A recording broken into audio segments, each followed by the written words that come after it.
Hello bachcho, let's read the question. The question says roof of the cranium of frog is formed by A. frontoparietal, B. orbitosphenoid, C. parasphenoid या फिर D. alisphenoid. तो इस question को answer करने के लिए we will use the key concept of anatomy of frog. अब हमें पूछा गया है अबाउट द क्रेनियम. तो क्रेनियम और school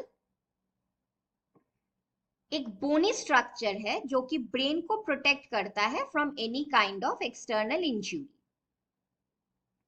and like the human brain, frog का क्रेनियम भी काफी सारे बोन्स की मदद से बना हुआ है.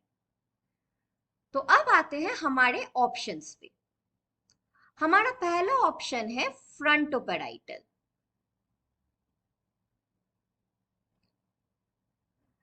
सो फ्रंटोपेराइटल रीजन बना हुआ है through the fusion of the frontal and the parietal bone.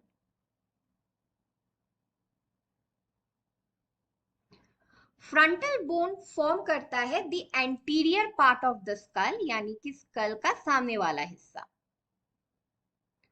और पेराइटल बोन सपोर्ट करता है the posterior part of the skull, यानी कि द पीछे वाला हिस्सा. तो ये दोनों बोन मिला के फॉर्म होता है द अपर पार्ट और रूफ ऑफ द क्रेनियम और स्कल. हमारा दूसरा ऑप्शन था ऑर्बिटोस्फेनॉइड. तो जैसे कि ये नेम सजेस्ट कर रहा है, ऑर्बिट मतलब द आई सॉकेट्स और द आई ऑर्बिट्स. तो ये प्रेजेंट है अराउंड द आई ऑर्बिट्स.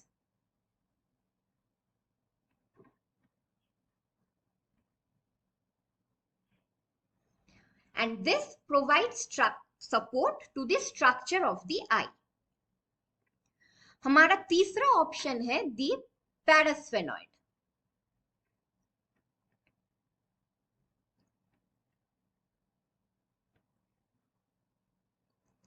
अब parasphenoid bone पास करता है through the underside of the cranium.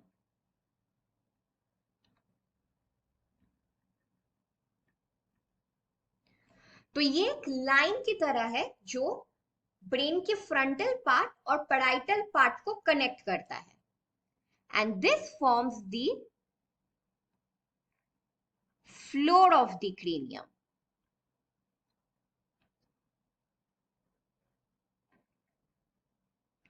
और हमारा लास्ट ऑप्शन था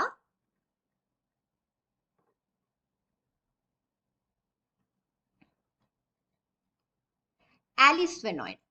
सो कौन सा पार्ट बाकी रह गया है? साइड वाला हिस्सा और द लैटरल पार्ट. तो alisphenoid forms the lateral side of the brain. So the frontoparietal forms the roof of the cranium. नीचे वाला हिस्सा प्रोड्यूस होता है थ्रू द पैरास्फेनॉइड. आंखों का रीजियन प्रोड्यूस होता है विद द ऑर्बिटोस्फेनॉइड, और द लैटरल साइड या साइड वाला हिस्सा प्रोटेक्टेड रहता है थ्रू द एलिस्फेनॉइड.